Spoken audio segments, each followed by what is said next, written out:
নমস্কার বন্ধুরা, শাশ্বতী জীবনধারার আরও একটা নতুন পর্বে আপনাদের স্বাগত জানাই। কবি শুভ দাশগুপ্তের রাগ দরবারি। যখন আমি মাঘ মাসের কনকনে শীতে রাত থাকতে উঠে গলা সাধতে বসতাম, তখন আমার বন্ধুরা প্রায় সকলেই ঘুমিয়ে ঘুমিয়ে ভোরের স্বপ্ন দেখত, যা নাকি সত্যি হয়ে ওঠে।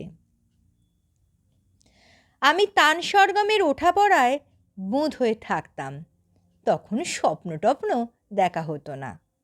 কেবল দুপুরে টিফিনের সময় স্কুলের পাশে বয়ে যাওয়া একলা নদীটির কাছে গিয়ে দাঁড়াতাম আর বলতাম, একদিন তোর মতো আমিও যাব, নানা দেশ, নানা মানুষ আর নানা অচেনার জগতে।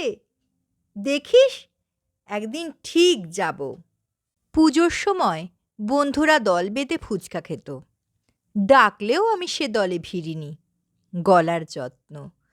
উঁচু ক্লাসে অনেকের বই খাতার ভাঁজে যখন সিনেমার ছবি, তখন আমার ব্যাকরণ খাতার পেছন মলাটে দরবারির নতুন তান লেখা।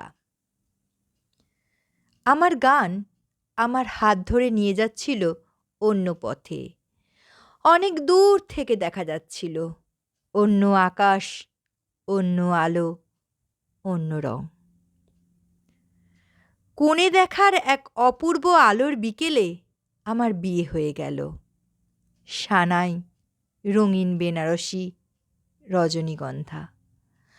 ফুলশয্যার রাতে বিসমিল্লা সাহেবের সানাই বাজছিল জয় জয়ন্তীর আগে।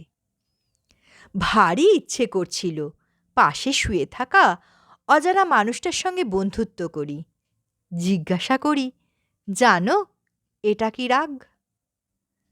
লজ্জায় জিজ্ঞাসা করা হয়নি। অনেকদিন পর যখন গান আমার হাত ছেড়ে দিয়ে একা ফেলে চলে গেছে দূরে, তখন মানুষটি বলেছিল একদিন, তুমি তো খুব ভালো গান গাইতে পারতে, গাও না কেন? আমি উত্তর দিইনি। বিছানায় ঘুমিয়ে থাকা নিষ্পাপ এক শিশুর মুখের দিকে তাকিয়েছিলাম অপলক। আমাদের মেয়েকে গান শেখাবো বড় হলে, কেমন?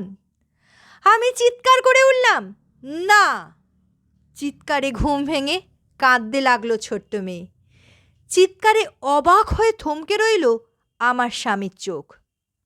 আমি খুব নিচু স্বরে বললাম, না, ও সেলাই শিখবে, রান্না শিখবে, ঘর মোছা, বাসন মাজা শিখবে, মার্কেটিং করতে শিখবে, জানালার পর্দা লাগাতে শিখবে, অসুখে সেবা করতে শিখবে, গান শিখবে না।